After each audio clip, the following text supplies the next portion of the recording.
সর্বশেষ এবং সর্বশ্রেষ্ঠ নবী হজরত মুহাম্মদ সাল্লাল্লাহু আলাইহি ওয়াসাল্লাম। দুনিয়াতে যারা তার দেখানো পথে চলবে, পরকালে তারাই জান্নাতে যাবে, তারাই জাহান্নাম থেকে মুক্তি পাবে। আমরা তার উম্মত বা অনুসারী দল। আমরা তার দেখানো পথে চলি। সঠিক পথ পাওয়ার জন্যে তিনি আমাদের কাছে দুটি জিনিস রেখে গেছেন। একটি হলো আল্লাহর কুরআন, আর অপরটি হলো তার সুন্নাত বা সুন্নাহ।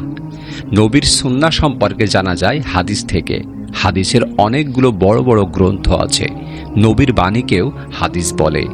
নবীর কাজকর্ম এবং চরিত্রের বর্ণনাকেও হাদিস বলে। নবীর সমর্থন এবং আদেশ নিষেধের বর্ণনাকেও হাদিস বলে।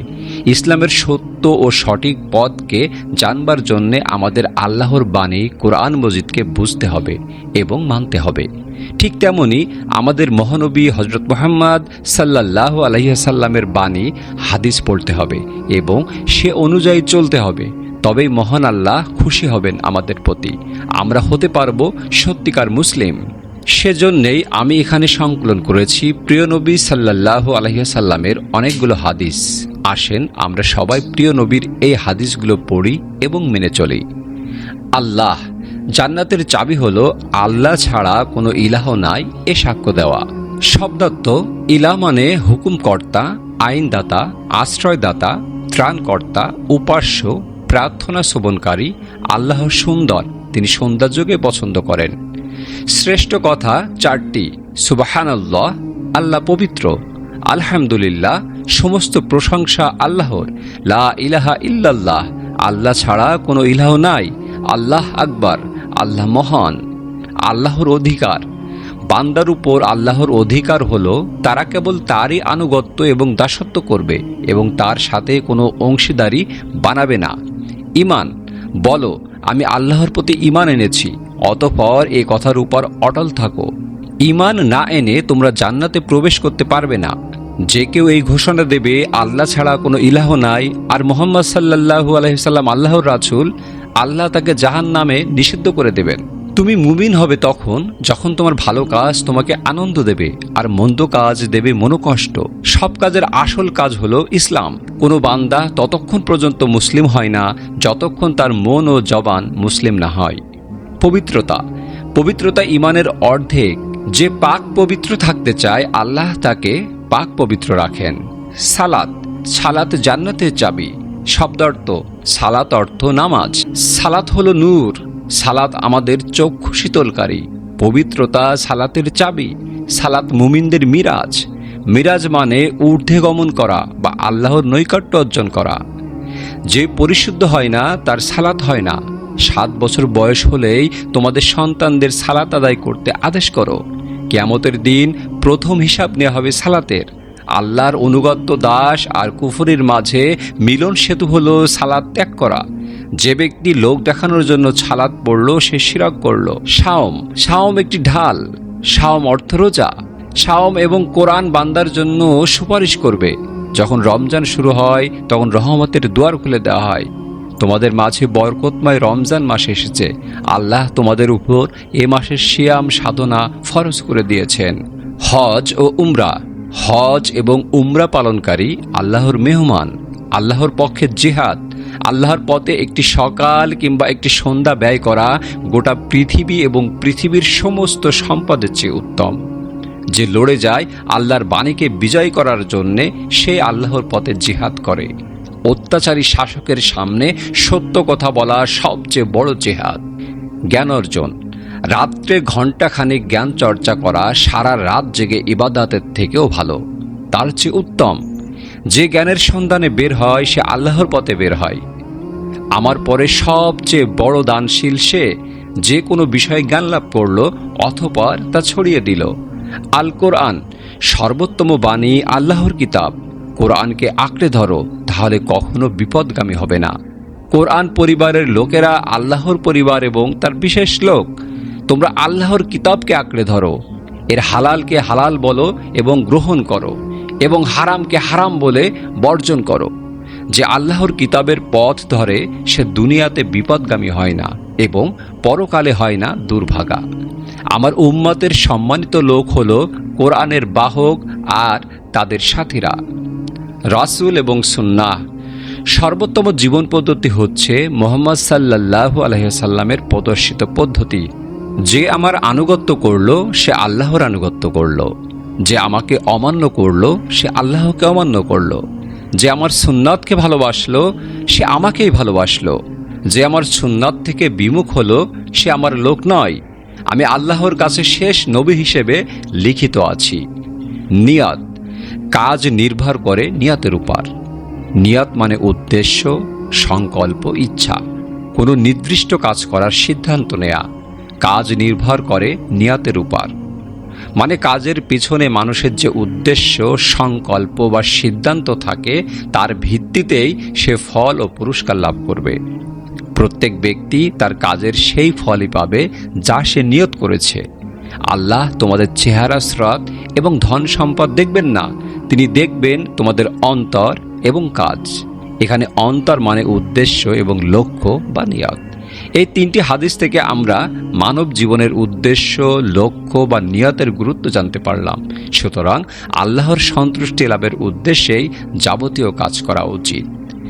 নৈতিক চরিত্র, মহৎ চরিত্রের পূর্ণতা দানের জন্যে আমার আগমন। শব্দার্থ আখলাকুন, ওখলুকুন মানে নৈতিক চরিত্র, ব্যবহার, আচার আচরণ।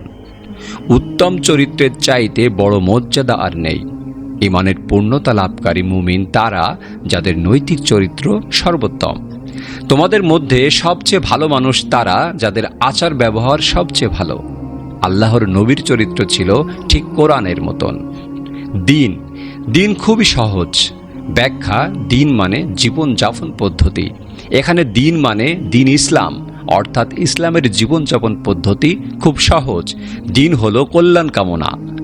দিন ইসলামের মূল কথা হলো নিজের এবং সকল মানুষের দুনিয়াবি এবং পরকালীন কল্যাণ চাওয়া। আল্লাহ যার ভালো চান তাকে দিনের সঠিক জ্ঞান দান করেন। শ্রেষ্ঠ আমল হলো আল্লাহর জন্য ভালোবাসা এবং আল্লাহর জন্য ঘৃণা করা। বিশ্বস্ততা, যার মধ্যে আমানত নেই তার ঈমান নেই। শব্দার্থ আমানত মানে বিশ্বস্ততা, বিশ্বাসযোগ্যতা। যে অঙ্গীকার রক্ষা করে না তার কোনো ধর্ম নেই। দুনিয়ার জীবন, দুনিয়া মুমিনের জন্য কারাগার আর কাফিরের জন্য বেহেশত। দুনিয়াতে এমনভাবে জীবনযাপন করো যেন তুমি একজন গরিব কিংবা পথিক। অনাড়ম্বর জীবনযাপন ঈমানের অংশ। পৃথিবীতে মসজিদগুলোই আল্লাহর সবচাইতে প্রিয় জায়গা। আমার জন্যে গোটা পৃথিবীকে সিজদার জায়গা এবং পবিত্র করে দেয়া হয়েছে। যে আল্লাহর উদ্দেশ্যে একটি মসজিদ বানায়, আল্লাহ জান্নাতে তার জন্য একটি ঘর বানায়। হযরত মুহাম্মদ সাল্লাল্লাহু আলাইহি সাল্লাম বলেন, জুলুম করা থেকে বিরত থাকো, কেননা কিয়ামতের দিন জুলুম অন্ধকারের রূপ নেবে। মজলুমের ফরিয়াদ থেকে আত্মরক্ষা করো। রাসূল সাল্লাল্লাহু আলাইহি ওয়াসাল্লাম বলেন, যার দুটি দিন সমান গেল সে ক্ষতিগ্রস্ত হলো। ব্যাখ্যা: হাদিসটির মর্ম হলো, যে ব্যক্তি প্রতিদিন নিজেকে আগের দিনের চেয়ে এক ধাপ উন্নত করতে পারে না, কিছুটা এগিয়ে নিতে পারে না, সে ক্ষতিগ্রস্ত হয় এবং পিছিয়ে পড়ে। তোমাদের মধ্যে ভালো মানুষ তারা যাদের দেখলে আল্লাহর কথা স্মরণ হয়। ডান হাতে খাও এবং যা নিকটে তা থেকে খাও। যে আল্লাহ এবং পরকালের প্রতি ঈমান রাখে সে যেন নিজের মেহমানকে সম্মান এবং যত্ন করে। প্রতিটি ভালো কাজ এক একটি দান। উত্তম লোক সে যার বয়স হয় দীর্ঘ আর কর্ম হয় সুন্দর। মুসলমান সে যে নিজের অনিষ্টকর ভাষা এবং কর্ম থেকে মুসলমানদের নিরাপদ রাখে। মুসলমানকে গালি দেয়া ফাসিকি আর হত্যা করা কুফরি।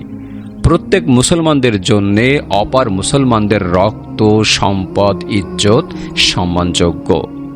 শিশুরা আল্লাহর ফুল, পরিজনের কাছে উত্তম। তোমাদের মাঝে উত্তম লোক সে যে তার পরিবারের পরিজনের কাছে উত্তম। রোগীরা সেবা করো এবং ক্ষুধার্তকে খেতে দাও। আল্লাহ সকল কিছুর প্রতি দয়া ও সহানুভূতিশীল দেখাবার নির্দেশ দিয়েছেন। আল্লাহ ততক্ষণ বান্দার সাহায্য করেন যতক্ষণ সে তার ভাইয়ের সাহায্য করে। যে তার ভাইয়ের প্রয়োজন পূরণ করে, আল্লাহ তার প্রয়োজন পূরণ করেন।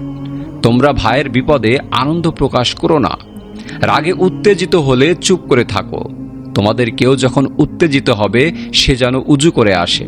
হযরত মুহাম্মদ সাল্লাল্লাহু আলাইহি সাল্লামের কতিপয় দোয়া: হে আল্লাহ, আমি তোমার কাছে পানা চাই দুশ্চিন্তা থেকে, মনোকষ্ট থেকে, বার্ধক্য থেকে, আলস্য এবং কাপুরুষতা থেকে এবং কৃপণতা ও ঋণের বোঝা থেকে।